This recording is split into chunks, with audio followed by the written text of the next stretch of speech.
Imagine you're walking through your home, and every time you open or close a door, you're greeted by that annoying squeak. Let's fix that squeaky door quickly and easily. Squeaky doors are usually caused by friction between the door hinges. First, let's gather our materials. WD-40 or a similar lubricant, a cloth, and optionally a screwdriver. Now let's dive into the repair process. Begin by spraying WD-40 directly onto the door hinges, focusing on the pivot points. Use a cloth to catch any drips and wipe off any excess lubricant. You'll feel satisfaction as the lubricant seeps into the hinge, reducing the friction. Next, open and close the door several times to work the lubricant into the hinge fully. You should notice an immediate reduction in noise. But what if the door is still squeaky? Tighten the screws on the hinges using a screwdriver.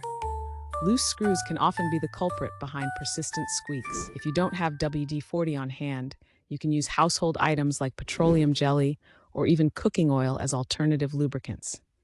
Finally, enjoy the relief of a silent door. With minimal tools and effort, you've turned that annoying squeak into smooth, silent operation. Fixing a squeaky door has never been easier.